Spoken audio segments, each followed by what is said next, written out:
Shalom saudara terkasih, salam jumpa bersama saya Romuald Anselmus Amo MSC dalam renungan pada hari Rabu biasa pekan yang keempat. Semoga Anda dalam keadaan baik dan sehat selalu. Saudara, hari ini kita akan merenungkan keteguhan iman di tengah penolakan. Kita renungkan dari bacaan dari Ibrani dan juga dari Injil Markus. Dan bagaimana kita mengalami didikan Tuhan di tengah situasi di mana kita ditolak. Pernahkah kita merasa ditolak oleh orang-orang terdekat saat mencoba melakukan sesuatu yang baik? Atau mungkin terasa bahwa ujian hidup yang kita alami terlalu berat? Bacaan hari ini mengajarkan kepada kita bahwa penolakan dan didikan adalah bagian dari perjalanan iman. Yang pertama, penolakan di kampung halaman Yesus. Injil Markus pasal 6 ayat 1-6. Dalam Injil Markus, Yesus kembali ke Nazaret, kampung halamannya. Namun alih-alih diterima dengan bangga, ia justru ditolak.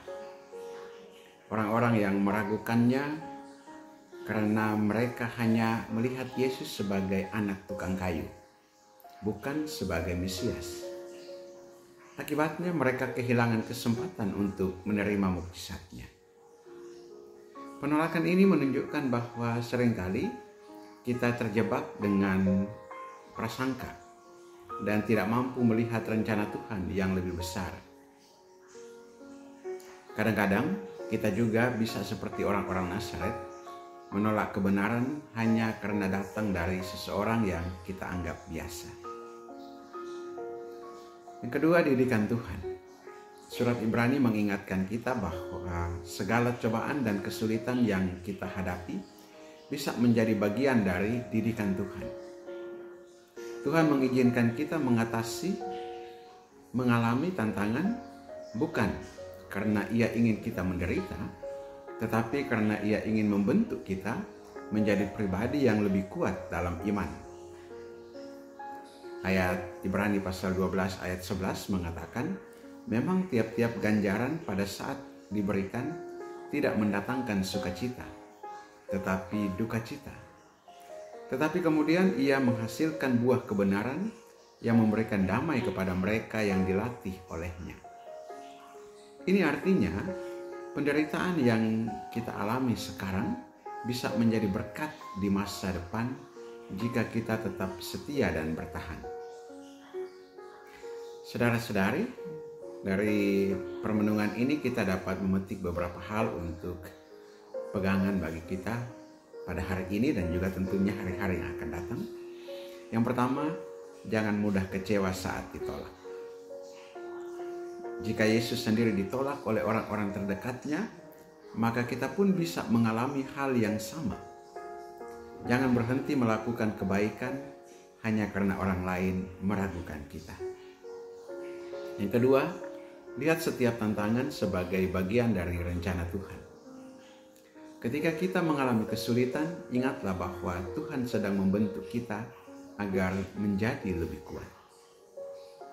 Yang ketiga, jangan biarkan kepahitan menguasai hati. Ibrani pasal 12 ayat 15 mengingatkan kita untuk menjaga hati dari akar kepahitan. Jangan sampai pengalaman buruk membuat kita jauh dari Tuhan atau kehilangan harapan. Saudara-saudara terkasih, penolakan dan kesulitan adalah bagian dari kehidupan iman.